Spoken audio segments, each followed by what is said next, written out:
Catholic Community Choir, always the highlight of our events, and we are truly honored that they are able to celebrate with us again this year. This is our fourth signature event that we have been able to virtually reimagine. As an extension of what we were able to do in person, we have tried to continue to celebrate the excellence of what has been happening in and around Delaware County. Our liability became our opportunity, and we have shifted the way we approach our lives and business. 2020 has certainly not been business as usual, but we have certainly shined a light on the strength of so many communities, businesses, and individuals. And we are surrounded by so many of those individuals here tonight. I would like to recognize our board of directors and thank them for keeping us strong and being fully committed to helping us to constantly meet the ever-changing needs of business in Delaware County. Our chairman, Mike Rank, president and CEO of the Community Y of Eastern Delaware County. Peter Adamo, chief executive officer of Crozer Health. Michelle Garrity, external affairs manager for Delaware County for PICO. Amy Kate Mooney, vice president and executive director of Catholic Community Choir. Mike Brady, financial consultant, LPL Financial. Jeffrey Brandon, senior vice president and regional vice president for TD Bank. Jim Byrne, McNichol, Byrne and Matlowski. James Burkhead, director of transportation risk at NSM Insurance Group. Steve Byrne, the executive director of Visit Delco PA. Kathy Judge Cardillo, director of state advocacy, Trinity Health. Carl Churkin, vice president of business development for the Philadelphia Union. Sam Cohen, senior vice president, the Iron Shop. Nicole DeBaton Robinson, vice president of operations for National Realty Corporation. Deanna Doan, owner of Click Canyon. Mark Ernst, vice president and chief relationship officer for Franklin Mint Federal Credit Union. Brian Uri, chief of staff and vice president of external relations for Cabrini University. Jacqueline Gardner, the chair of our foundation and the director of client relations and pricing at Tomorrow's Utilities. Adam Gattuso, government affairs and communications leader for Monroe Energy. Grant Gegwich, who's our vice chair and the director of public relations for Independence Blue Cross. Vince Gordon, president and CEO of Gordon Policy Group. Bill Gowie, managing partner of Bars Gowie, Amon and Bolts. Sue Heindel, chief administrative officer of Essential.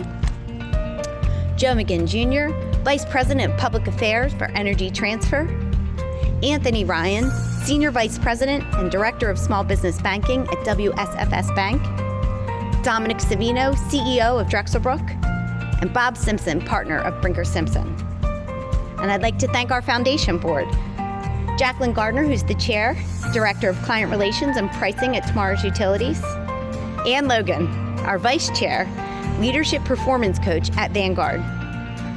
Peter Bars, partner at Bars Gowie, Amon and Bolts. Lou Coldemal, our solicitor at Mancini and Coldemal. Clara Burke, assistant vice president and relationship manager for Franklin Mint Federal Credit Union. Troy Dennis, president and owner of Express Employment Professionals of Delaware and Chester County. Laura Casper, president and CEO of Monarch Staffing. Larry Setlin, owner of Setlin Design Group. Cecile Charlton, Charlton Consulting. Anton Delorfis, owner of Delightful Detail. Brent Doan, founder and CEO of Click Canyon. Dion Douglas from Kimberly Clark. Patty Duffy, USA Payroll. Tom McGarrigle Jr., partner at Brinker Simpson. Ro Falcone, director of operations at EDSI. Karen Kasashian, dean of workforce development and community education for Delaware County Community College. Donna Marandola, director of corporate financial services, AmeriHealth Caritas. Christy Purnell, campus diversity lead, diversity recruiting strategy for human resources at Vanguard. And Mitch Steed, vice president of business and professional banking team leader at M&T Bank. Mike Morgan, our chair emeritus, who is a community coach and volunteer. So we are beyond fortunate to have so many businesses in Delaware County that truly believe in the Chamber, which allows us to remain steadfast as the premier business organization in the region. Our platinum sponsor, Energy Transfer. Gold sponsors, Comcast Business, Independence Blue Cross, St. Joseph's University. Silver sponsors, AmeriHealth Caritas, Bars, Gowie, Amon, and Volks, Brinker Simpson and Company, Crozer Health, the Foundation for Delaware County. Bronze sponsors, Absolute Kelly Insurance Agency, Aqua America, BHCU, Delaware County Community College, Elwyn, Franklin Mint Federal Credit Union, LPL Financial, Trinity Health, Mercy Catholic Medical Center, Mercy Fitzgerald Campus, Meridian Bank, Oliver Heating and Cooling, PICO, SAP, Visit Delco, and WSFS Bank. And our supporting sponsors, Citadel Credit Union, Everest Medical Care Group, Trinity Health, Mercy Home Health, Trinity Health, Mercy Life, Newman University, Payroll Vault, Philadelphia Union, Straight to the Point Cleaning Service, TD Bank, Toledo's Authentic Italian Foods, Tomorrow's Utilities. As we have so many that support us, we know how important it is to spend our money where our home is. We invite you to pledge to keep the cheer here and shop local this season.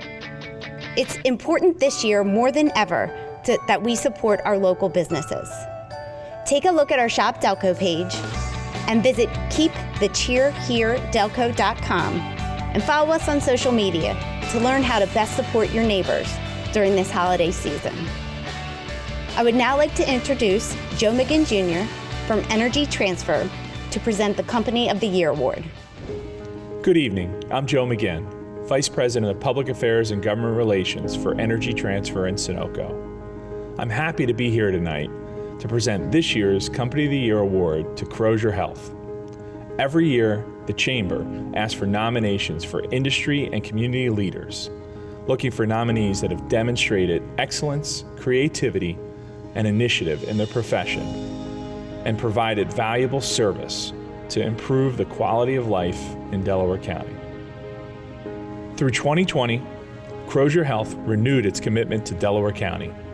They've devoted time, energy, resource, and expertise to the community. During this pandemic, there is no better time to recognize the leadership and hard work Crozer Health's employees have demonstrated unconditionally. Crozer Health tested and treated Pennsylvania's first COVID-19 patient, so all eyes were on Delaware County at the dawn of this pandemic. Even though PPE supply use rates grew tenfold, and so did the price for most of the PPE, Crozer Health never hesitated to secure what was necessary to keep care providers safe. Crozer Health also provided free meals, parking, and hotel rooms for their essential employees who staff the hospitals, while most of Delaware County sheltered at home this spring and summer. This past September, what had historically been called Crozer Keystone Health System emerged as Crozer Health. The rebrand and new logo was strategically unveiled in September to honor frontline healthcare workers with a new, modernized, iconic flag to honor Crozer's heritage as the primary healthcare provider in Delaware County since the 1890s. Crozer Health is a community-focused healthcare system that delivers patient-centered, quality care in an efficient, cost-effective, and caring manner, meeting the health needs in this community. Their vision is to secure their position as the most trusted health and community partner in Delco, and to value teammates who are trustworthy, respectful, resourceful, community-focused, and fun. This pandemic isn't over, and neither is Crozer Health's commitment to keep Delaware County healthy. At this time, it's my honor to present this award to CEO Peter Adamo and all of the employees, doctors, and frontline heroes at Crozer Health.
On behalf of Crozer Health, thank you Delaware County Chamber of Commerce for choosing our health system as your Company of the Year in 2020.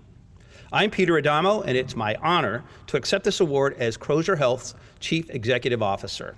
Before I go much further, I think it's important to congratulate all of this year's honorees, including the Domestic Abuse Project, WAWA, Adam Marone at LPL Financial, Dan Hilferty at Independence Blue Cross, and especially our partners at the Foundation for Delaware County. We at Crozer Health stand for our fellow honorees and every other organization in the county that has shown Delco pride during this challenging year. We need to recognize every individual who helped with small acts of kindness or profound demonstrations of generosity during this pandemic. They're all worthy of this recognition. Remember the old saying, it takes a village. Crozer Health is an integral part of the Delaware County ecosystem. As such, we aspire to be your community partner and your healthcare provider of choice. In addition to providing healthcare and social services, we are committed to being a good corporate citizen, a responsible neighbor, and an active participant in the county's charitable landscape. We're committed to these roles, and here's how we've upheld the commitment in 2020.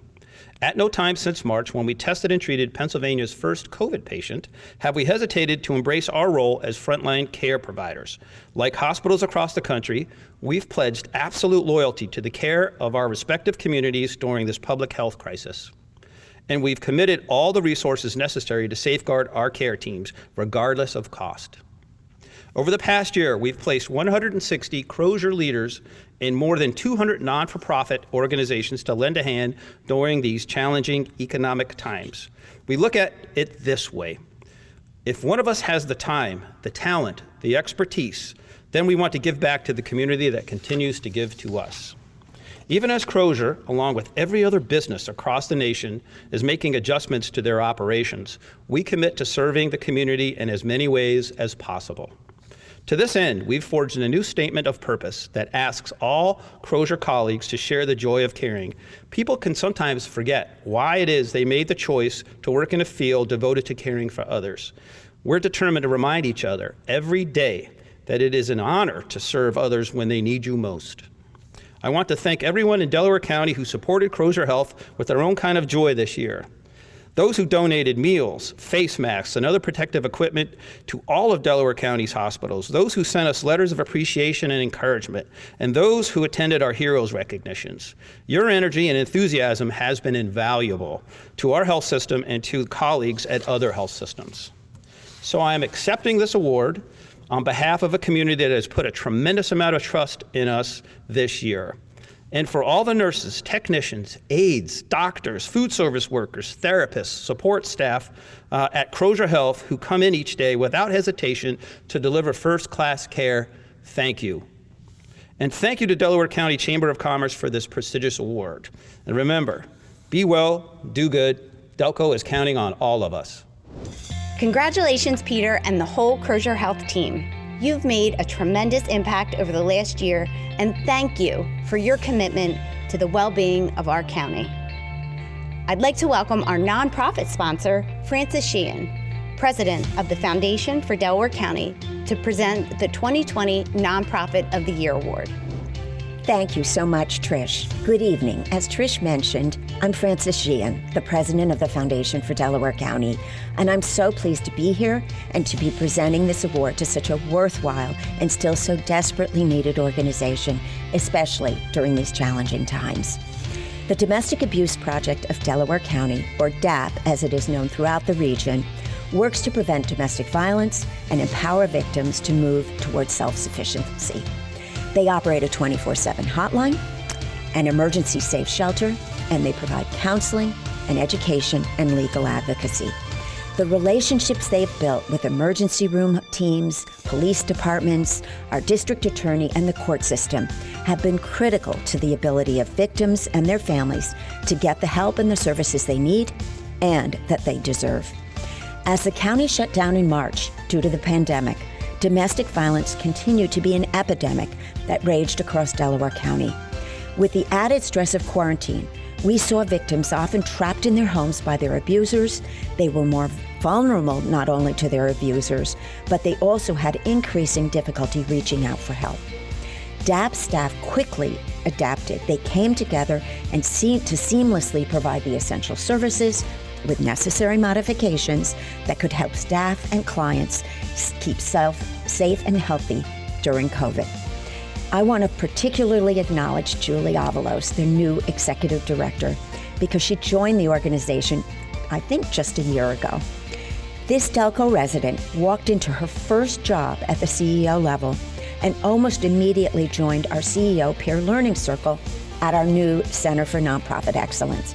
As she put it, the peer learning circles have provided a safe space and a strong forum for leaders to share their successes and challenges as we lead our organizations during this challenging time. As a new executive director in Delaware County, it has also expanded my network and helped me build relationships with other leaders across the county. Meeting virtually, the peer learning circles have continued to be a tremendous resource for Julie and her colleagues for learning and support for their work during this pandemic. This has been a tremendously challenging time for all of us who are leading organizations, and particularly for a brand new executive director. It requires unusual grit, talent, and dedication. Thankfully for all of us in Delaware County, Julie has all three, and we look forward to seeing her and her team rise to the challenge at one of our most reputable and needed nonprofits. Please help me welcome the Domestic Abuse Project as the 2020 Nonprofit of the Year. On behalf of our Board of Directors, our Executive Director, Julie Avalos, and the entire Domestic Abuse Project staff, we thank the Delaware County Chamber of Commerce for being awarded Nonprofit of the Year. This award would not be possible without the hard work and dedication of the compassionate counselors, amazing advocates, ambitious attorneys, courageous case managers, energetic educators, amiable administrators, and vital volunteers that tirelessly serve, support, and empower survivors. This year was surely brought its challenges for us all, especially for those who may be experiencing any form of domestic violence. Most may consider physical violence as a heightened concern during this pandemic. However, there are also major grievances around financial, psychological, coercion, threats, and isolation as we remain cautious and socially distant to combat COVID. If there is ever a time to reach out for support, it is now. So we encourage anyone who is or knows of someone involved in an unhealthy relationship with a current or former partner, or lives in a home with an abusive family member of any age, to reach out to our agency to connect to any of our many services, including but not limited to individual counseling for adults and individual counseling for children who have witnessed domestic violence in the home and or adolescents who are experiencing unhealthy relationships themselves. We also offer specialized adult support groups, relocation assistance, court accompaniment, court advocacy, legal representation, and emergency safe housing. Of course, this recognition would certainly not be possible without our community members who continuously promote and give to the Domestic Abuse Project, especially throughout this pandemic. A huge thank you for that. As we continue to do the work, supportive efforts are always needed. Ways in which the community can continue to remain a vital resource is by adopting a family during the holiday season. We would love to be invited to bring awareness and educate your organization, your community group, your school, athletic team, church, your place of employment, your healthcare site, police department, or even your hair salon. Please also donate, shop, and/or feel free to volunteer at Nana's Attic Thrift Store located in Lawrence Park Shopping Center in Brew Mall. Of course, follow us on social media and share our resources along the way. You can also consider becoming a domestic violence advocate through our state-mandated training. If more information is ever desired, please do not hesitate to reach out to us via our website or our 24/7 hotline. With much gratitude, the Domestic Abuse Project of Delaware County. Thank you. Congratulations, Julie, Nicole, and the Domestic Abuse Project team. We are so grateful for your tireless efforts remaining true to your mission and protecting your clients in any scenario. We appreciate you being in our community as a valuable resource. Now, I'd like to welcome Silver sponsor AmeriHealth Caritas to help us present our next award. Joanne McFall is Market President of Keystone First, AmeriHealth Caritas' local health plan serving the 5-county southeastern Pennsylvania region and over 74,000 Delaware County residents. Good evening. I'm Joanne McFall, Market President of Keystone First. I'm excited to be presenting the Citizen of the Year Award tonight to Daniel J. Hilferty. Dan is the President and Chief Executive Officer of Independence Blue Cross, the region's leading health insurer. He also leads its parent company, Independence Health Group, which in his 10 years at the helm has tripled in size to serve 8 million people nationwide. That includes all of those served by Keystone First and AmeriHealth Caritas. We're proud to be part of the Independence Health Group family. Dan's vision for Independence is to lead the transformation of healthcare, seeking innovative technologies and new models of care that will increase the quality and lower the cost of care. Over the past 10 years of his tenure at Independence Blue Cross, Dan has been revolutionizing the healthcare industry.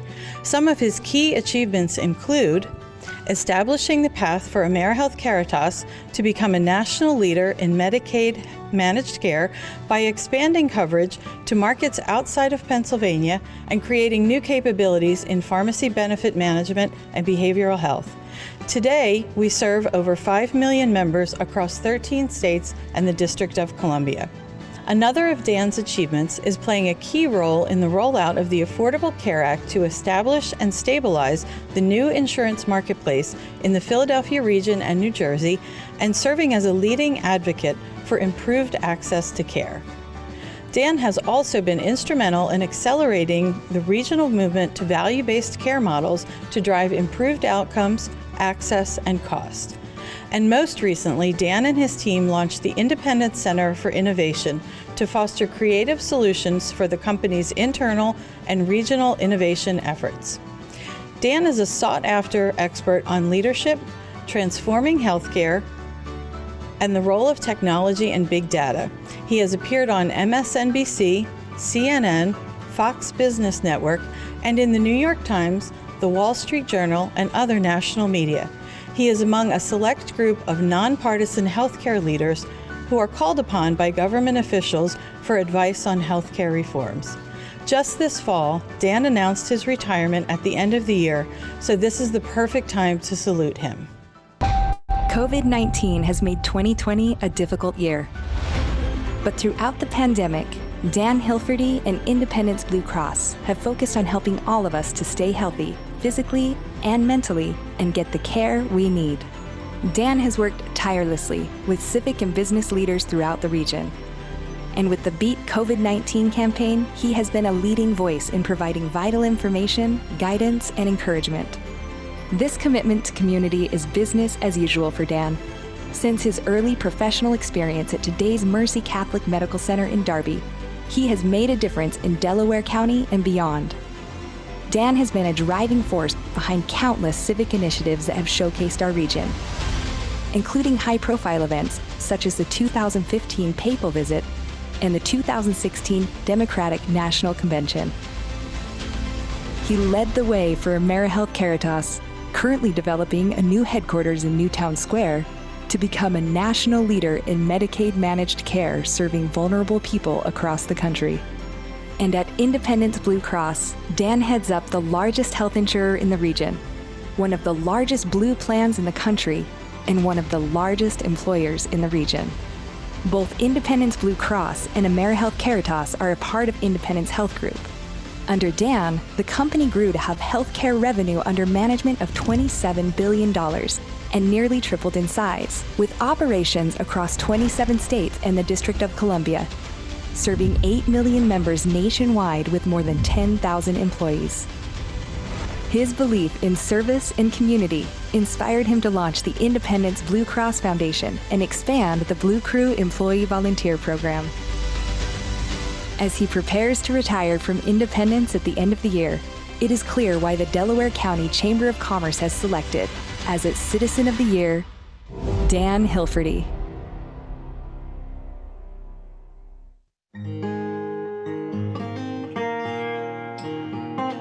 Good evening. Dan, it is a true honor to provide this tribute to you as recipient of the Delaware County Chamber of Commerce Citizen of the Year Award. First off, congratulations. And congratulations to those who selected you, because I can't think of anybody more deserving. It is a particular honor for me to be representing St. Joseph's University, an institution whose values you embody so proudly each and every single day. To say that Dan is a loyal Hawk is an understatement. It's truly in his blood. We can trace the Hilferty name back to your Uncle Dan, Dr. Dan as he was affectionately known. Dr. Dan was one of the originators of the basketball club in the 1940s and went on to have a distinguished career as a physician in Philadelphia. I'm sure he had a major influence on both you and your brother John in attending St. Joe's. Dan arrived on Hawk Hill in the fall of 1974. And for those of you who might not know, Dan played on the freshman basketball team and also played varsity. I understand, Dan, that you might have spent just a little bit of time in the field house shooting around in between classes. I'm sure you were studying just as hard. Actually, it's one of the reasons why I selected this as the venue, the backdrop, because I think if you're quiet enough, you can hear your echoes still. For those of you who know St. Joe's, you realize that we are guided by our Jesuit mission. Simply put, to be men and women with and for others. Men and women with and for others. And there is no doubt that you've been imbued with the very best of the Jesuit ideals. This was born not just from your time as a student at St. Joe's, but also during your time in the Jesuit Volunteer Corps soon after graduating. You don't make that commitment lightly, and it speaks to your values and who you are. Anyone who gets to know you or simply comes across you feels that. Speaking for myself, and I know I'm not unique in this aspect, when you meet Dan for the first time, you know from the very first moment that you're with somebody who's a positive force, who is uplifting, who will challenge you, and will do it in a way that brings out the best in you. And it doesn't really matter what your title or role is. Dan doesn't care about title or role. If you're on the team, you're in. I certainly feel that, and it's one of the reasons why you've had such a tremendous impact on our university and on our city. And that's why all of us at St. Joe's are proud of your Hawk heritage, your accomplishments, you're a positive force for change. It makes all of us better. I want to congratulate you for all that you've accomplished and for this terrific award. And I want to thank you for the impact that you've had. And we know you're not done yet, and we can't wait to see what comes next. Whatever that is, we know that you'll have the love and support of Joan, your children and grandchildren, and all of us at St. Joe's will be cheering you on. Thank you, Dan, and congratulations.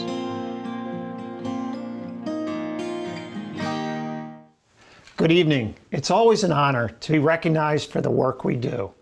When the award also recognizes good citizenship, it's even more gratifying. And when it comes from a body as committed to service and quality of life as the Delaware County Chamber, it's a great feeling. Thank you. Delaware County is a wonderful place to live and work. At Independence Blue Cross, we are grateful for the chance to serve the county's businesses and residents. And our affiliate, AmeriHealth Caritas, is proud to call Delaware County home while serving Medicaid recipients across America. I was born in Delaware County, and my healthcare career started in Delaware County at Mercy Catholic Medical Center in Darby. That's more years ago than I want to say, but ever since, I've watched the county's business community prosper. And that's got everything to do with this Chamber of Commerce. I want to salute the Chamber's leadership, board, and membership. You are always a beacon for growth and inclusion in our region. But during the pandemic, you've been a lifeline for the people of Delaware County.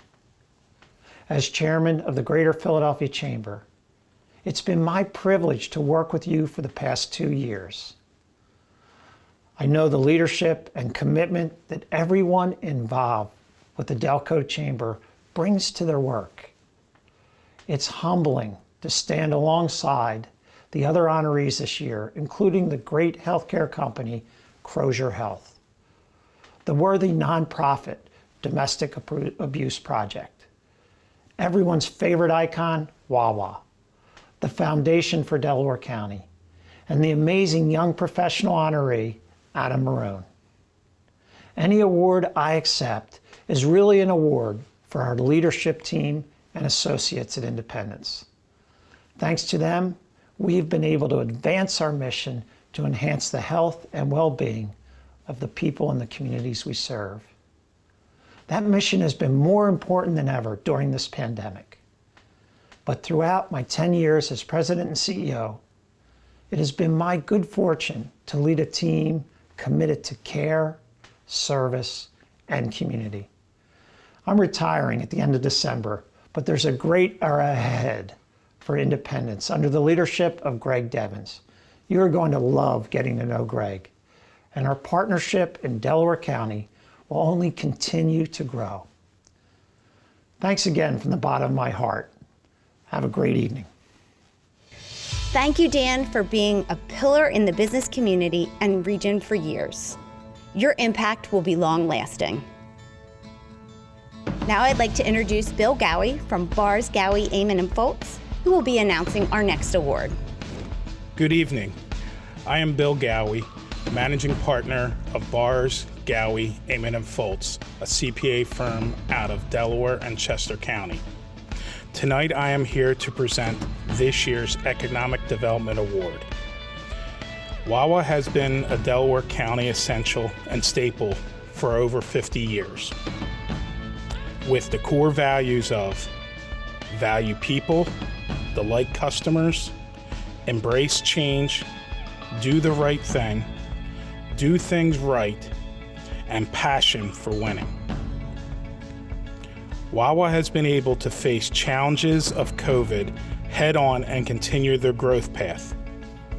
Wawa opened its 900th store this year with plans to open their first drive-through in Falls Township by December. They've been able to adapt with the priority of people and safety in mind. Early on, Wawa pivoted from self-serve coffee to full serve literally overnight. At first, in a county in New Jersey where were required to do so, but then quickly took the change chain-wide in all 6 states and did so in under 48 hours. Serving the community as an essential provider was the driving force in remaining open, even at times when it didn't make financial sense. But Wawa was the only convenience store available. Since March, the Wawa Foundation contributed over $450,000 to support food banks and other nonprofits to fight hunger in the communities they serve. And Wawa and the Wawa Foundation have provided more than $1.3 million in-kind and financial support to fight hunger. When County Council wanted to distribute PPE to the early learning centers and partner with the Chamber to do so, Wawa offered coupons and gift cards to the unsung frontline workers, child care workers.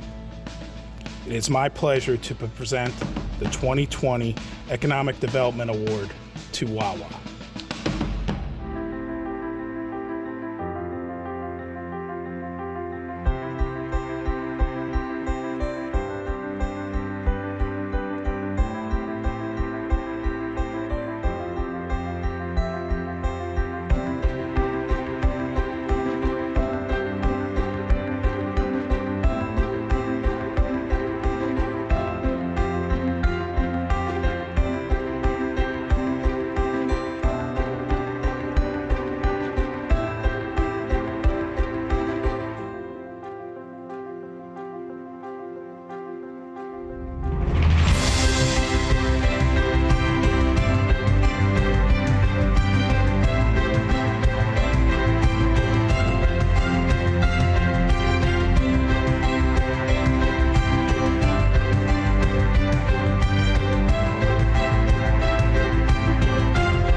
On behalf of the thousands of Wawa associates who work and live in Delaware County, it is my honor to accept this award.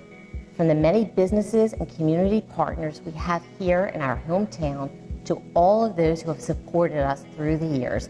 This is as much a recognition of them as it is for Wawa. 45 years ago, Graham Wood, the founder of the first Wawa food market, accepted this same award, and I'm humbled to be here nearly a half century later. I can't help but think how he would feel about how far we've come as a company and how proud he would have been of our Wawa associates today. Being there for our communities when they need us the most is part of who we are. It's part of what having goose blood, as we call it, is all about. In blizzards and blackouts, during hurricanes and heat waves, Wawa's role has always been a familiar and welcoming place that you can trust and count on. But this year is obviously very different. There is no single leadership model or playbook to guide the difficult decisions that need to be made during a pandemic. Thankfully, Wawa is fortunate to have a long-standing, solid moral compass of fulfilling lives every day. The purpose is supported by 6 values that track back to the founding of our first store with a people-first culture.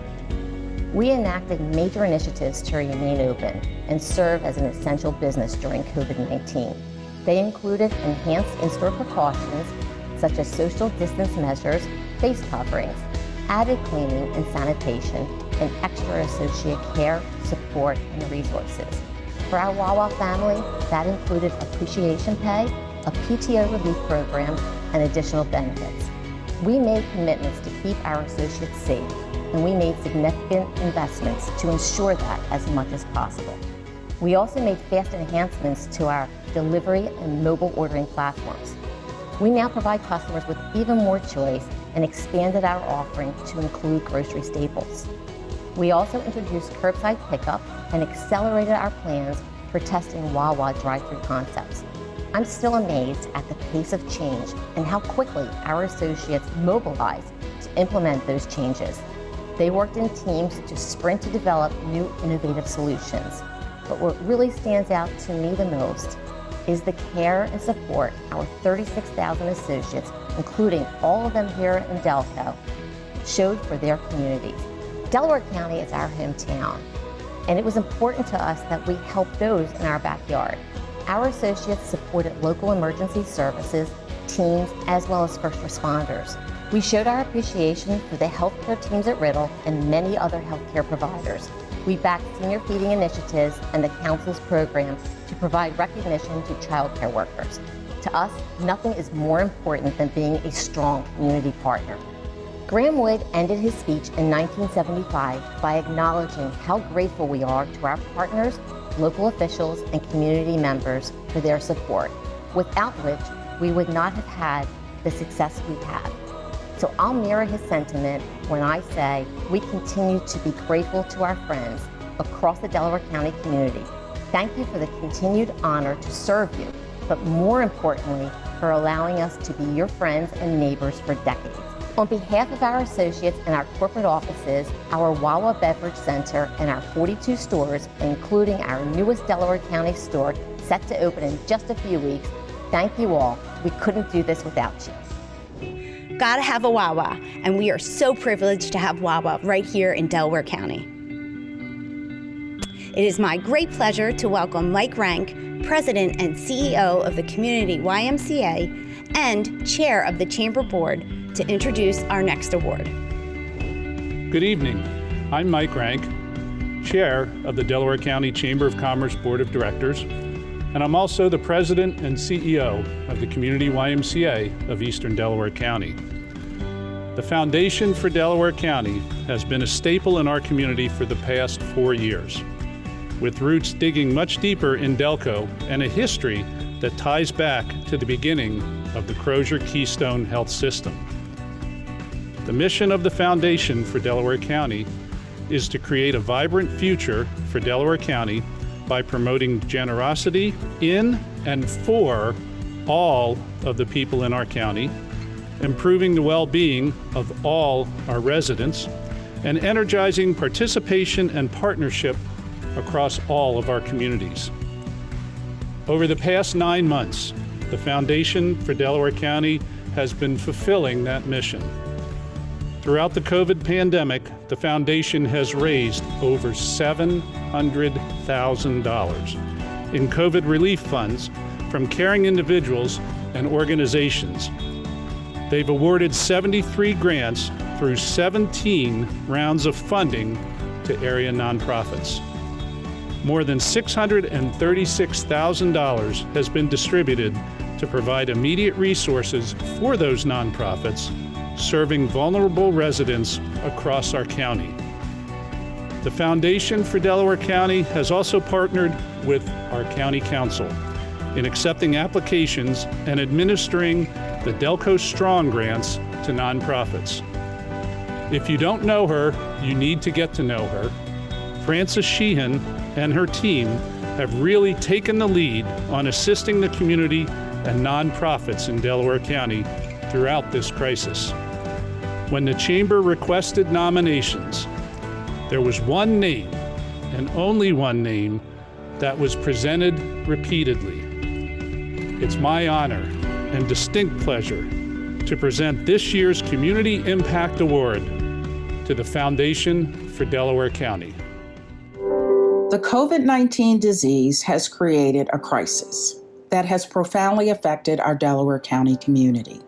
The Foundation for Delaware County launched the Delaware County COVID-19 Response Fund to provide immediate resources for frontline nonprofit organizations delivering emergency assistance. The need in our community is growing more quickly than anticipated. Thanks to the generosity of many donors, we have distributed funding to more than 35 nonprofits that represent the heart and soul of the Delaware County nonprofit community. These organizations are doing remarkable work in the county. They are feeding vulnerable and needy Delaware County residents, offering child care and essential supplies for those that can't stay home, providing free services for people experiencing homelessness, or using technology to maintain vital services for people experiencing abuse and neglect who need supportive services and more. The effects of this pandemic will be long-lasting. In the toughest times, nonprofits do the hardest work. When it's time to restore and repair our well-being, nonprofits are equipped to do that. This nation needs the nonprofit sector. We will continue to rely on the know-how and experience of these community-based institutions in the recovery effort that lies ahead. The Foundation for Delaware County will do everything we can to support our nonprofit community. Thank you to everyone that has stepped up in this time of need.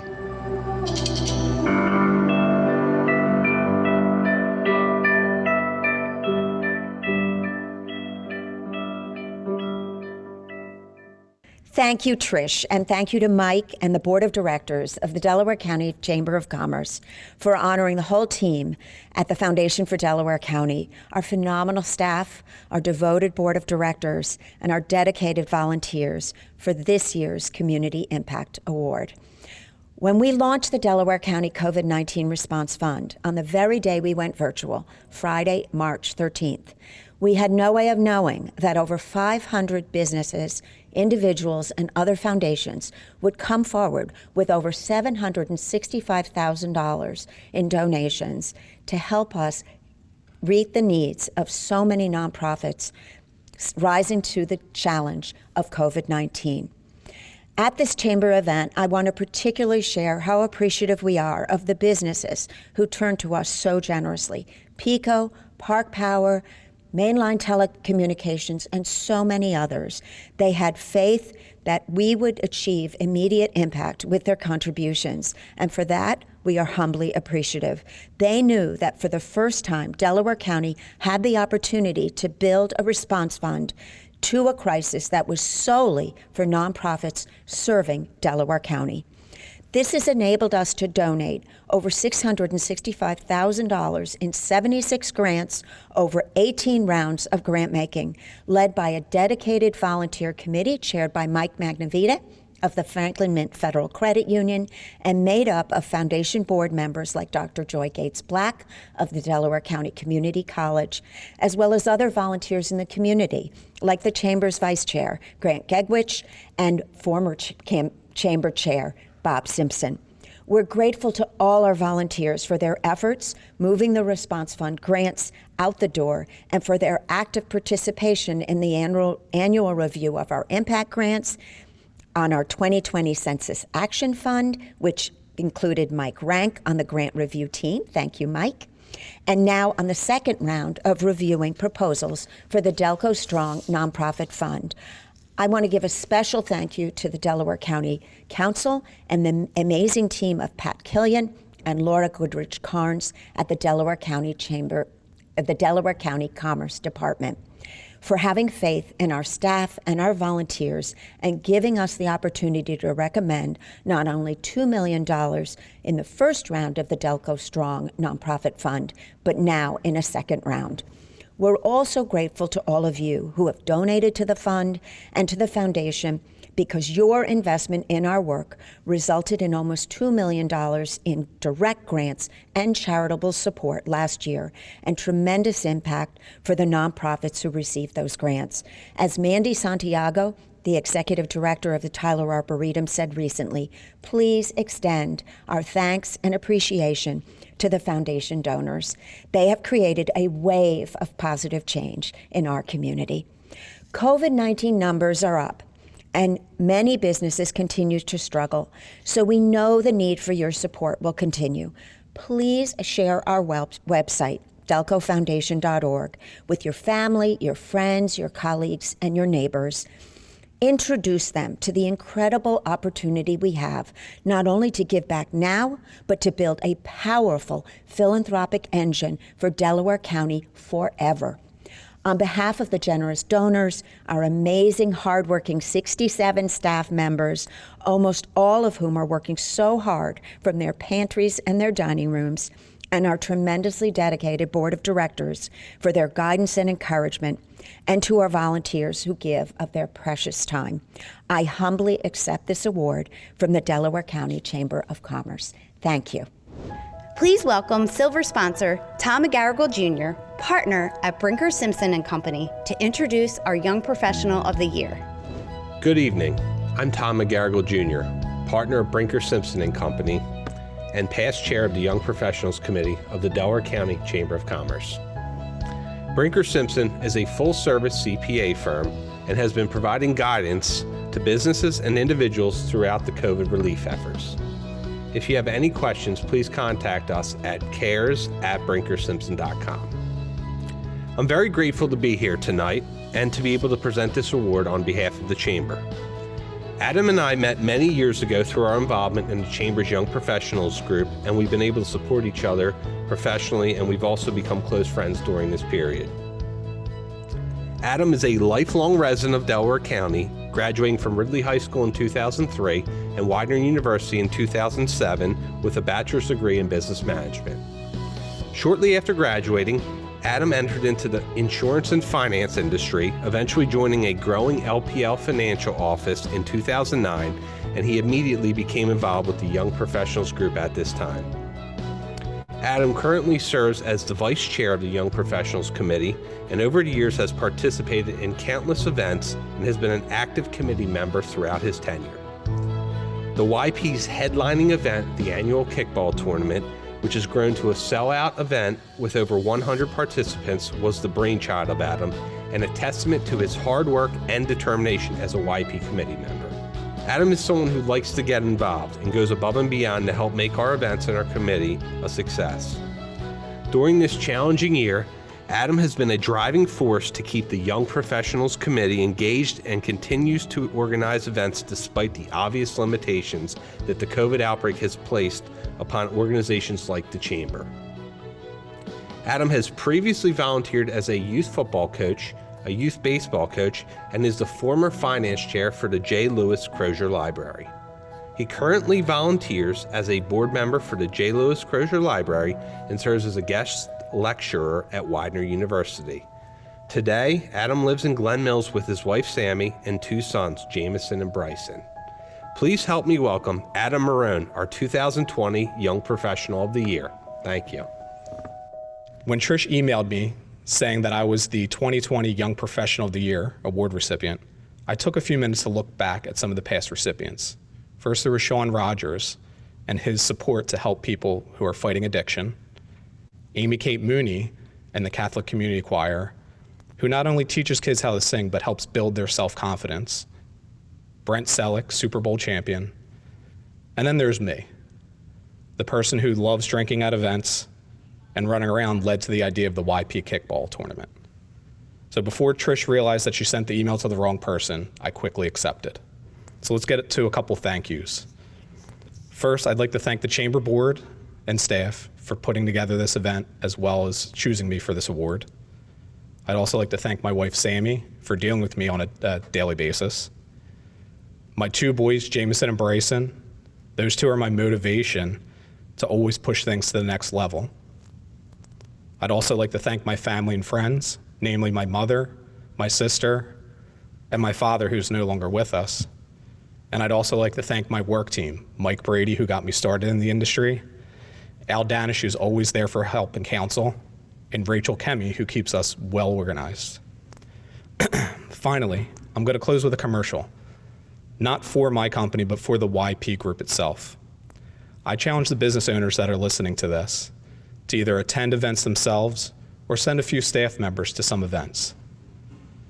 Because if it wasn't for my consistent attendance and involvement in the YP group, then I would have never found some great individuals that I do business with today, such as Bill Sprague with Risk Averse Insurance, Amy Kate Mooney at the Catholic Community Choir, and a terrible bowler and kickball player in Tom McGarrigle Jr., but a great accountant at Brinker Simpson, as well as many more.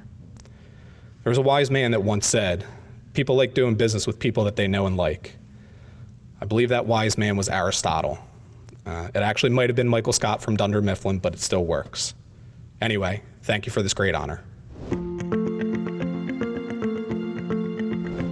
Good evening. I'm Mike O'Donnell, Senior Marketing Specialist for Comcast Business for the Philadelphia region. I'd like to thank Trish, Jess, and the entire Delaware County Chamber team for all of their hard work put into this event here tonight. Although we'd love to be with you live here in person, we're happy to be here streaming online here tonight. Comcast Business has been a proud sponsor of the annual dinner and is a proud sponsor of the Delaware County Chamber for several years, and it's been quite the fruitful partnership and one that we will continue to do in the months and years to come. We know that as a business community, we have all faced challenges since COVID-19 has emerged. Whether you're a small business that is forced to temporarily close or a large enterprise now managing from a remote workforce, we all have had to adapt to this new environment. Comcast Business is no exception. We have to quickly adapt to how we support our employees, our customers, and how we interact with our business partners. What has been more apparent is that the connectivity is crucial to every single business out there. At Comcast Business, we provide advanced communication solutions that allow our business customers to stay connected to their customers, connected to their employees, connected to their remote workforce, and to their suppliers. So when connectivity matters, you can count on us. If you have any business needs, feel free to please reach out to us tonight or any other day. The keynote speaker here tonight does not need much of an introduction, as most of you already know. It doesn't feel like it's been 12 years since that October night in 2008. Top of the ninth, Phillies lead 4-3 with 2 men on and 2 out. Lights out Lidge comes in and strikes out Eric Hinsky for the final out to clinch the 2008 World Series for our Philadelphia Phillies. Leading the charge the entire way was Charlie Manuel. Charles Manuel Jr. is a former professional baseball player, coach, and manager. During his playing career, he appeared over parts of 6 MLB seasons for the Minnesota Twins and the Los Angeles Dodgers, before playing another 6 seasons in the Nippon Professional Baseball League in Japan. Over 4 consecutive seasons in NPB, Manuel hit at least 37 home runs and won the 1979 Pacific League MVP in Japan. After his playing career, he coached and managed in the Cleveland Indians organization and later managed the Philadelphia Phillies. Most recently, in August 2019, Manuel replaced John Maley as hitting coach for the Phillies for the remainder of that season. Currently, Charlie resides in Florida. So without further ado, it is my honor and privilege to welcome to you here live, Charlie Manuel. Hey, what's up? What's going on, Charlie? Thank you so much for being with us. You're welcome. Thank you for having me. This is awesome. And, you know, there's so many awful things that are happening right now, but staying on the positive, we're so glad to have you, because otherwise we wouldn't be able to have you as our honoree or keynote speaker tonight. So this is great. So with the intro, we were talking about the World Series, obviously. So my first question I'll start with is, when did you know that 2018 was special? 2008 or two, Yeah. or two, yeah. Actually, 2007, when we played in the playoffs, and Colorado beat us 3 straight, if you remember. And that was really, I mean, I thought that was the biggest downer for our club since I'd been in Philadelphia. And the next spring, when we went to spring training, I always give a talk, and I started giving my talk, and when I looked at everyone, and I kind of got a feel that, you know, like it was completely different, you know, like that they were, you know, like that you could tell a difference in our team and how serious they were, and, you know, like, and how much, you know, like that they had learned from the following year about losing. And they definitely had a completely different change of attitude. And from spring training on, you know, like it showed, you know, like, and we just had, we was really very close together, and you know, like, and we had a tremendous team, and we loved to play the game, and actually we wanted to play right. And we always thought every day we come to the ballpark, every day we come to win that game. We did not look ahead, and we did not look back. And it took a great, you know, like a lot of focus, and it took a great bunch of guys, and we had a lot of talent on our team, and we were very, I always say that's what won our team over in Philadelphia. You know, like the kind of club that we had speed, we had power, we had good defense, we had enough pitching, and at times we had real good pitching. But at the same time too, we had the kind of team with the personalities and attitude wise, the fans really took a liking to our players. Oh, we certainly love them. But great success doesn't come, it just doesn't come itself. And you have had great success in developing the players and turning a young group of young guys into a team of superstars. Can you talk a little bit about that? I think, you know, like all the years I spent as a player, I think a lot of people don't realize this, but when I think of, and it's kind of about myself, I guess.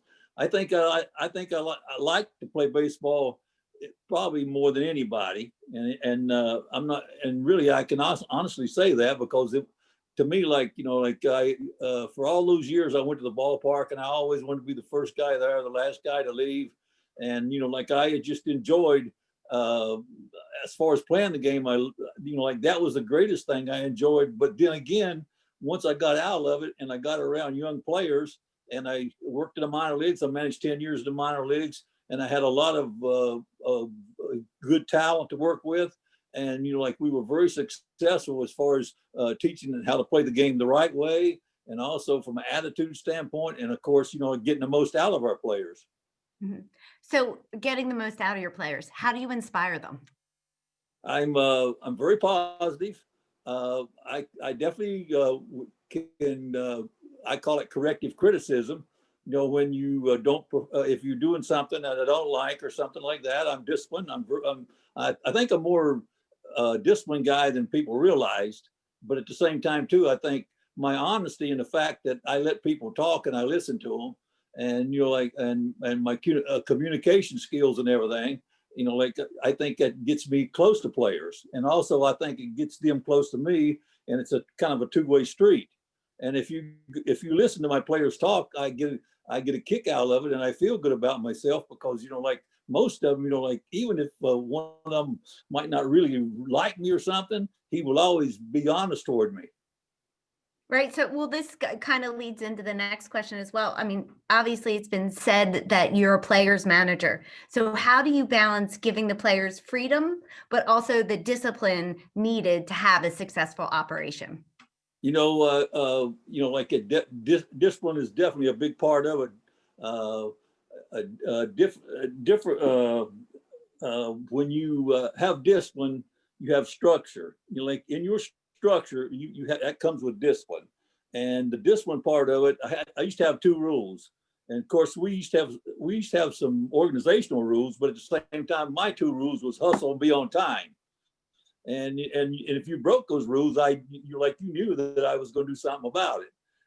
But then again, I also used to say, if you do something that I don't like, I'll just make up another rule and it'll be my rule, and then, and that's the way it's going to be. And for some reason, I think it's the person that's kind of in charge. Some people can get away with other things that other people can't, but it gets back to my personality, and basically the fact that I thought I was very honest, and and I told it like it was. But at the same time, I also I think the players also saw how much I pull for them, and how much I wanted them to be good, and and winning was definitely that was the thing for us. And actually, I think in some ways I was very lucky, because the setting in Philadelphia in our new ballpark, we always filled it up. We had a lot of roar, we had a lot of energy, we had a lot of life, and I give the fans a lot of credit for that. And and actually they made baseball more interesting. They made it for a high for our players, and in some ways they really helped us as far as our success. So I'm looking, we invited all of our guests tonight to put questions for you in the chat. And one of my questions, and one of the questions I'm seeing here in the chat, is about Jim Thome. And we know that you have a great relationship with him. And one of my friends actually worked in the opposing locker room during the 2008 season, and before then he made the cheesesteaks, and he said, you got to ask Charlie about Jim. Tell us about Jim, and is he the player you loved managing the most, or can you just talk a little bit about him? I think Jimmy Thome actually, I was a manager in minor leagues, and at one time I was a hitting coach and a scout before I became a manager. And when Jimmy Thome first signed, I think Jimmy Thome came along at the right time, and he came along. I think I was right for him, and I also think he was right for me. And Jimmy Thome was a guy that was real strong. He was very young, and and he his confidence, he definitely he was kind of a shy kind of guy, and and he lacked confidence, but at the same time he followed me around all the time. And I've told story after story. I'm sure they've heard a lot of them, but anyway, he was with me for so long, and every day, he was with me for about 15 years, 13, 14, 15 years or something. And we practiced every day. He was with me a lot during the day. I would say a third or maybe even half of the time every day, Jimmy Thome was around me, and I got to know him real good, and he got to know me, and he's like my son. And, but not only that, he turned out to be a tremendous hitter. And I watched him grow, from a kid that had talent, but at the same time, I watched him work hard. He was a very hard worker, and he practiced a lot. He'd do anything that you tell him to do. And, and he was so dedicated to the game, and, he turned out to be a tremendous player, and there's not a day that goes by that I don't think about Jimmy Thome. That's awesome. So is he your most favorite to manage, or is there somebody else that is kind of top on the list? If when people ask me questions about Jimmy Thome, I don't think I could ever put him second. But at the same time, too, I don't even know if he's first, because I do treat people alike. He would tell you the same thing if you're talking to him. For instance, you'd be surprised sometimes. Some of the players, the guys that play part-time, or some of the guys that are fill-in players and things like that, I like those guys, and I pull for them just as much as I do the guy that, that's really the big star on the team and things. On our Philadelphia team in Cleveland, we had a lot of great hitters and players and things like that. But on our Philadelphia team, we were real close, and we had guys like Utley, Howard, Rollins, almost all of our regular players, Victorino, Worth, Ruiz. I mean, all these guys, all these regular players. And for me to pick out a favorite one, I wouldn't feel right about the other guys, if that makes sense. So I never really got into it. Although I will say this, one of the most dedicated and love, passion for the game and things like that, and and played hard and really put a lot into it, and really deserved everything he ever got, was Chase Utley. And, you know, like Chase Utley never looked for, you know, like he never looked for attention or nothing. He just went out and played. And he used to tell me, he said, if I play good enough, I'll get attention. But basically that's who he was. That always makes it a little bit easier to manage that. What did you enjoy most about being the manager? I was in charge, and you know, like, and the only thing, when I became a manager, I knew I was going to have to communicate well with the, you know, people above me, like up in front office and everything, like the general manager, the president of the team and things like that. But at the same time too, I wanted to manage. And if there was decisions to make, of course I wanted to be in them, but at the same time too, as you know, like there's a certain area of the game, like on the field and the dugout, things like that, and my lineups and things like that, I wanted to be in charge. And you know, like, and I think when I first the first job I ever got in Cleveland, I think everybody knew that. And I think when I came to Philadelphia, that the people that ran the show, they kind of let me do what I wanted to do. Although sometimes, we would argue, but it was a competitive kind of thing. But at the same time too, I always did what I wanted to do. And I really feel good to this day about that. But it's also the same time too, is, I always wanted us to play like our teams in Philadelphia played, like with a lot of inspiration, a lot of hustle, a lot of get after it, play the game right, and people liking to come to the ballpark and watch them play.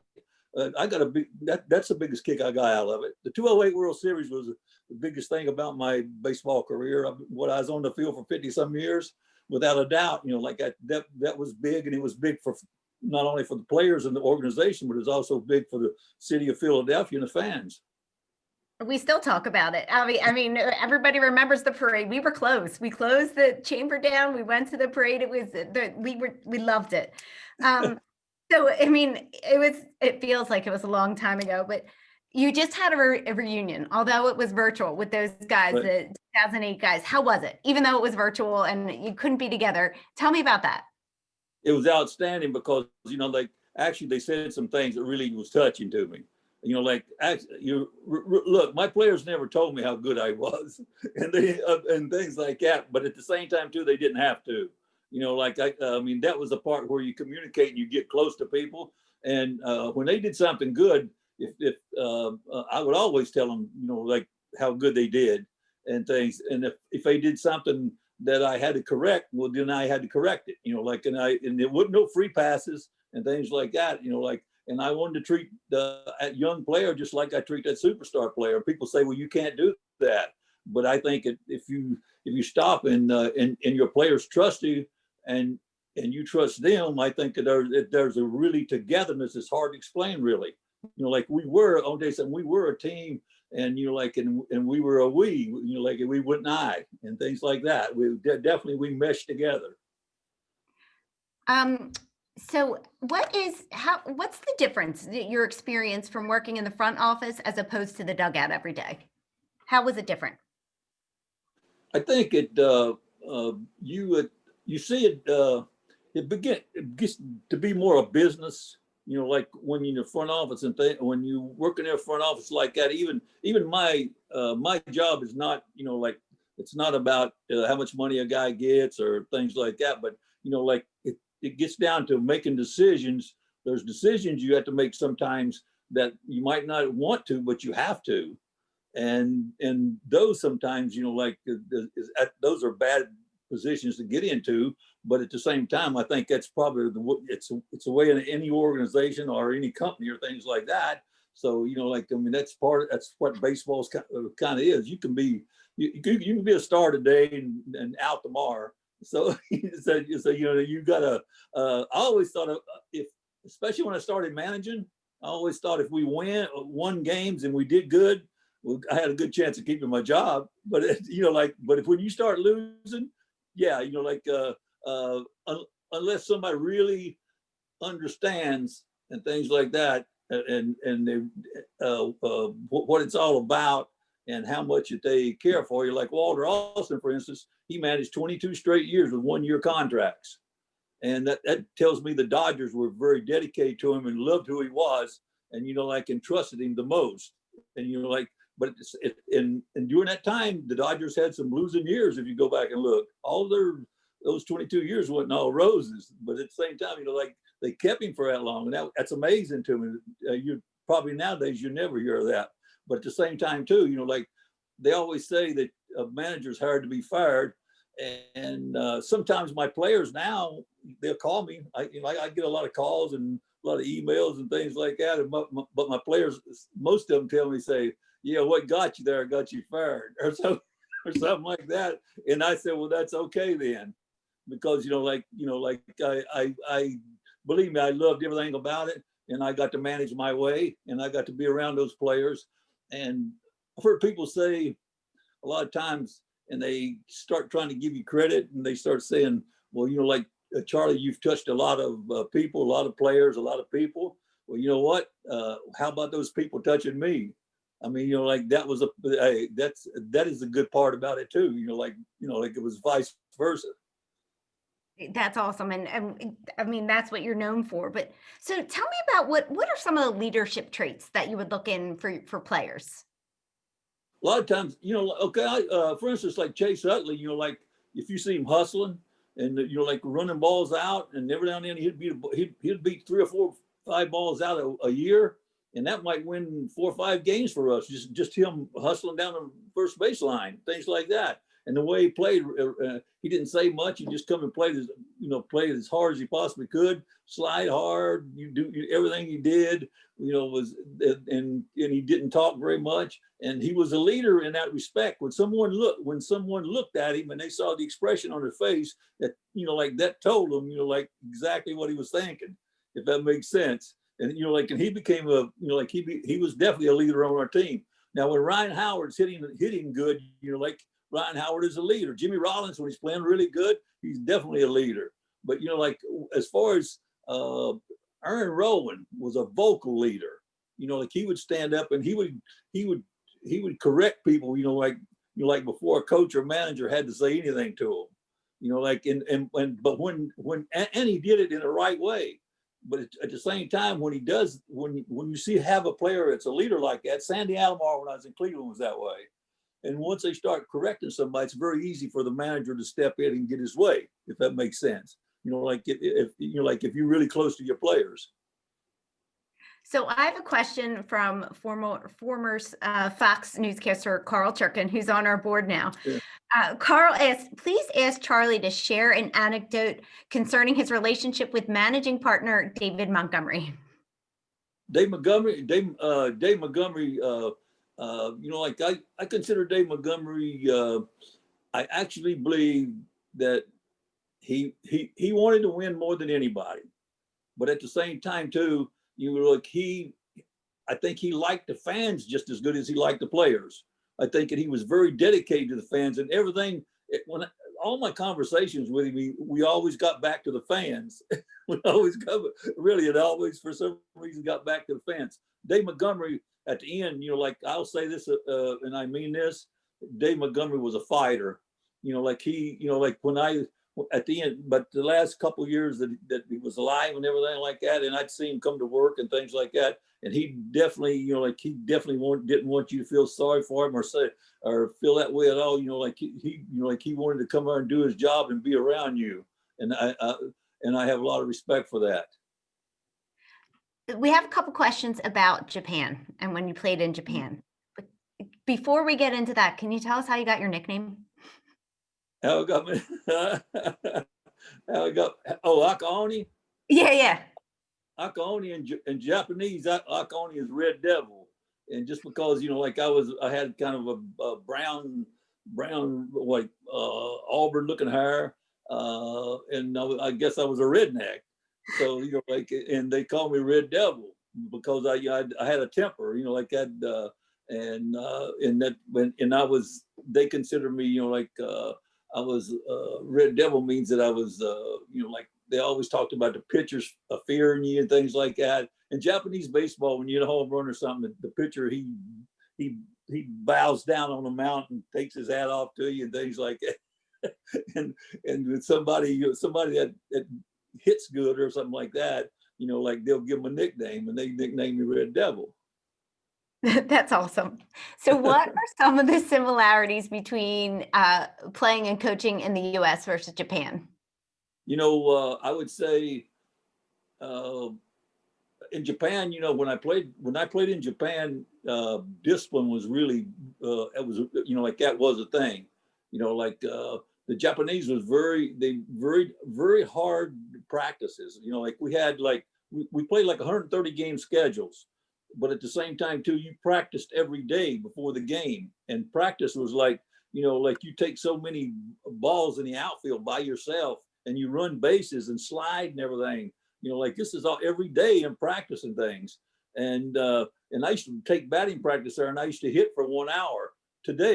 Nowadays with analytics, like when a team goes to hit the guy, they kind of count his swings. Well, like Jimmy told me, like when he used to hit 500 balls a day or something. Albert Bell and did, that was just, they were just warming up at that. And but the practices was real strenuous. And I think some of my success as a manager through the minor leagues, especially from the discipline standpoint of teaching a guy how to play the game, and in what we wanted to do and our practice method, like I bought a lot of the Japanese practice methods, back to the States with me when I started managing. And like in one was like we hit a lot and we took ground balls a lot. The pitchers took a lot of fielding practice, things like that. And and they threw regular on the side, and to me, that was the difference between what I bought back from Japan. Let me put it like this to you: when I first went to Japan, if I would have had somebody with 23 years old when I first made the major leagues, if I would have had somebody to discipline like they did in Japan. And what happened was in Japan, I really found out how much I loved the game, and that made me focus more and and play harder and and put everything and try to master my skills in my game, and that's what I teach. When I was managing the minor leagues and stuff, and I learned that from Japanese baseball. So talking about that a little bit, what's your opinion on how managing styles have changed over the years with the newer generation of players as they're coming up through the ranks? Do you still try to stay true to that, or do you kind of change it a little bit? I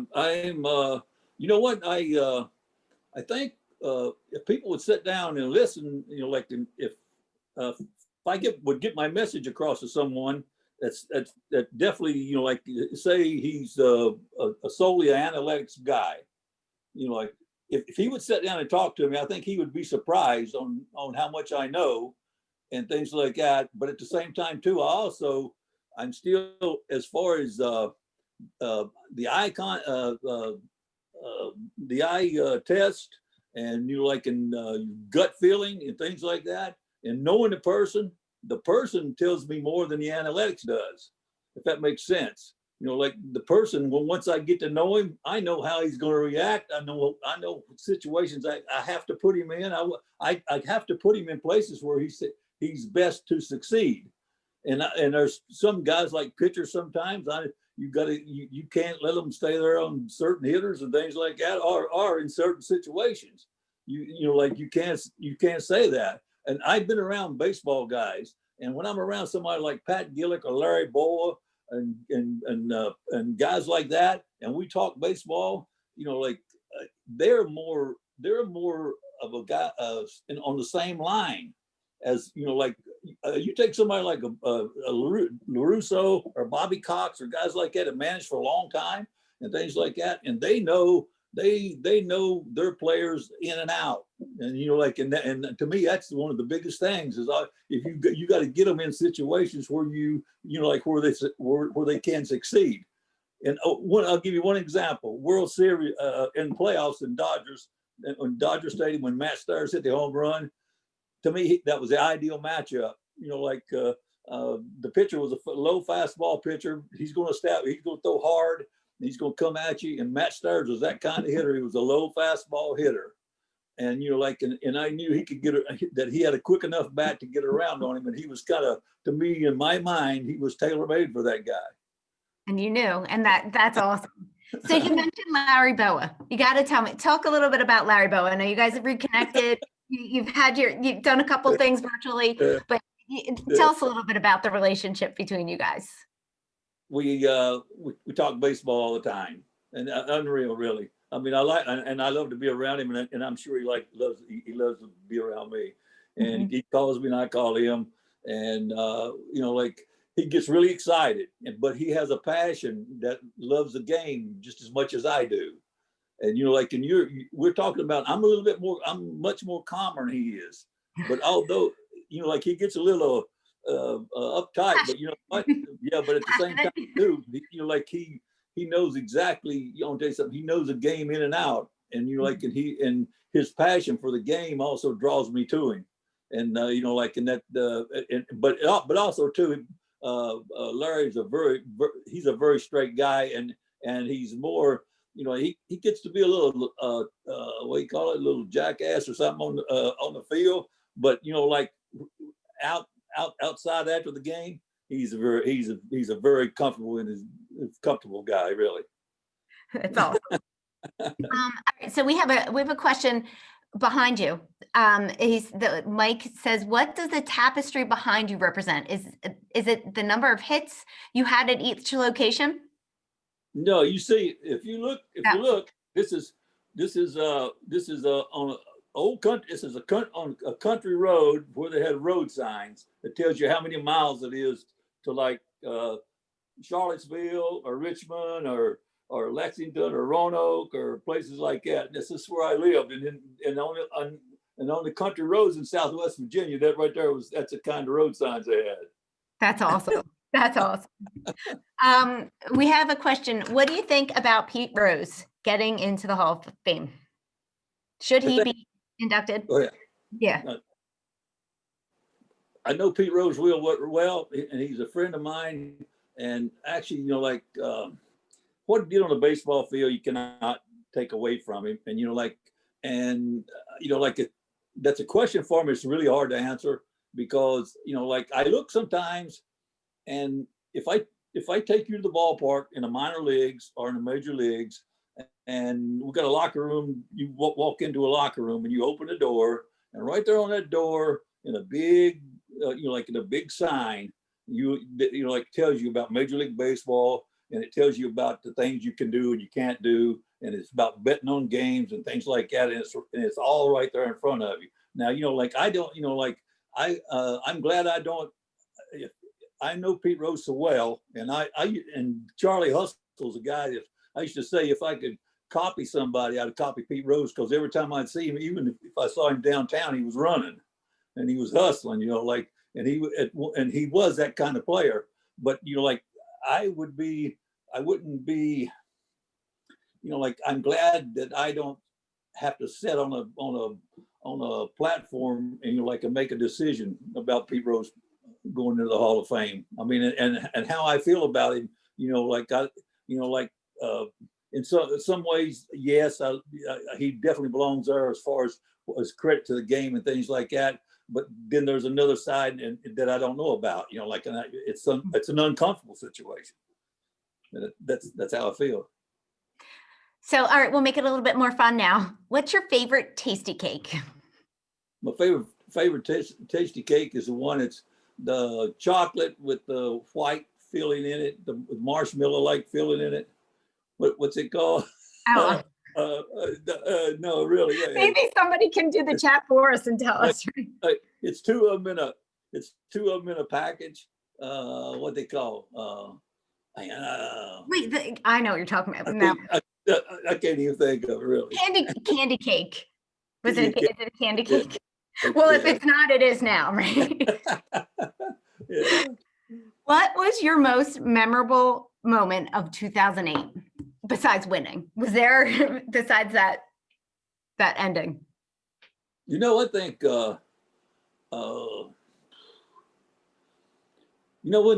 when we stopped the game and we sat for so long, and then we came back and played, and for us to score a run, just as soon as for us to score a run real quick there, in the bottom of the 6th inning. I thought that was really big. And then they came right back and tied the game up. And Pat Burrow got a big double for us, if you remember. And at that time, if I'm not mistaken, he was either 0 for 15 or 0 for 17. And a lot of things kind of happened there, because during the season, a lot of time, if you remember, on a tie game or something in the latter part of the game, I would take him out of the game for defense. And I left him in. And the reason I left him in, because, you know, like I knew he was going to get another at bat. And I, you know, like, and I trusted it, you know, like I had faith in him, as far as, you know, like, and he's the guy that I wanted up to the plate.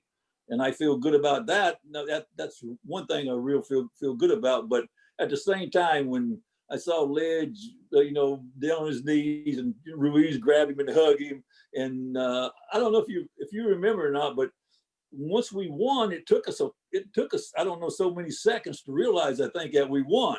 Mm-hmm. You know, Yeah. and I always say, you know, like, hey, look, I like that in a way, because we already crossed the winning line, and, you know, like, and we had more left, and I, you know, like, that's kind of how I felt. And everything, you know, like, and I looked up in the stands, and I looked at the fans, and I looked at our players and things like that. And I mean, that was the biggest thing in my baseball career, really. That's awesome. I mean, it was the biggest thing for all of us too. You know, we're watching at home, and you can only imagine how you felt, because we all felt the same way. But that's so cool to hear that you knew you had more left, but you just clinched it, and that's just awesome. Is there? You know, it's kind of like, it's kind of like when you're talking to me right now, and, you know, like, and you seem like you're happy and things like that, and you know, like, everything about that night was so real. Like, it was nothing, you know, like, there was no jockeying for position or attention or nothing like that. Everything was just absolutely so real. And the next day, you know, like, when we had the parade and everything, that was even greater, really. I mean, you know, like, everything was just very good. And you actually, you know, like, when you win a World Series, the one that we won in Philadelphia, when we'd go somewhere, you know, like, the people would just absolutely, you know, like, for about a year, 2 or 3, even now, you know, like, they run up to you, but they used to just swarm all over you. And, you know, like, and it's a good feeling, but that's because you're a winner, and that's a very good feeling. Yeah, even though it was 2008, it feels like yesterday. And we Right. still, I mean, every year on the flashbacks, it feels like it just happened. So we can't thank you enough for bringing that to us. Right. Right. Is there anything else that you want to share with us tonight? The only thing I'd like to share probably is the fact that, you know, like, I watch every game. This summer, I watched every game we played on television, and I watched it from the first pitch to the last pitch of the game, every night, every day. And I saw some real good things during the season for us. We made a trade with Boston, and we kind of switched relievers, and I thought that was fine with me, because I thought we needed to make a change. And, you know, like, and it didn't quite work out. And I think one reason was that, you know, like, when you make a trade during a season like that, and I was all for the trade too, you know, like, when you bring the players over, it takes them a while to get used to that team. It takes them a while to get used to the clubhouse and their new teammates, things like that. And things just didn't really go good for us. We got some players that has a chance to be real good. And I like our manager. I think Joe Girardi, you know, like, the 60 games he got to manage this year, he got to know our players much better. They got to know him, and I know who he is, and he is a good manager. And when we go to spring training this year, you know, like, I think things are going to be different. And I think right now there's going to be a lot of free agents on the market, and teams are going to be, you know, like, wanting to make some trades, you know, to get rid of some money and things like that. And I think we need to fix our bullpen. And we got 2 or 3 really frontline starters, so we need to go from back our bullpen and get that fixed. And position player wise, you know, we could really wind up with a real good team. And I think it's just a matter of time till we start filling the ballpark completely up again every day. And you know, like, and we're gonna start running off a streak where we win some divisions and you know, like, some World Series. I mean, I definitely think that's ahead of us. I think our ownership, I think they definitely want to win. And I think it, like they've been spending the money to win. So, like all we got to do is this past season, like with the virus and everything like that, thing when you had people in and out and sick and things like that, and it was completely different. No fans in the ballpark's different. And but now we get in spring training next year, you go see a different team. And I think it's a different team because you're back too. So we're glad you're Right. back. Well, thank you. All right. So now that was probably the worst question I could have asked because I don't know the answer to the tasty cake one. It could be a cream filled chocolate cupcake, a chocolate Twinkie, or yodel. Twinkie, the chocolate Twinkie. Yeah, chocolate Twinkie. It's All got right. like marshmallows inside of it. That's awesome. Well, I have to thank Francis for helping me out with that one. Right. Charlie, thank you so much for being with Yeah. us tonight. We Yeah. can't thank you enough. This is awesome. One of the benefits of COVID that we can have you join us and we can ask you these questions. It's been an honor to be able to talk to you and get to know you a little bit better. Thank you. I enjoyed talking to you, and I want to thank Delaware Chamber of Commerce, and thank you for having me. All right. Thank you so much. Stay well. Okay. Thank you. Same to you. All right. Bye. Yeah. Bye. Well, I want to thank everybody for joining us tonight for our 2020 annual dinner.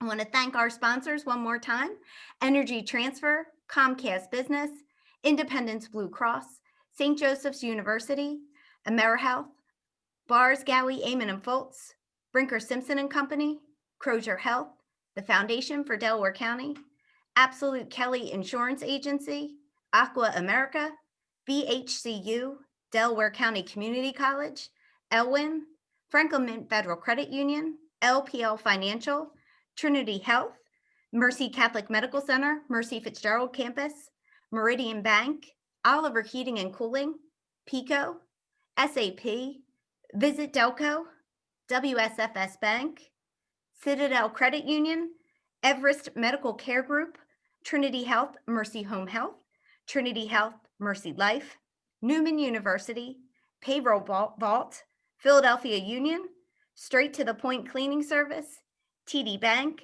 Tamar's Utilities, Toledo's, and Warner Associates. Thank you so much for being with us again this evening.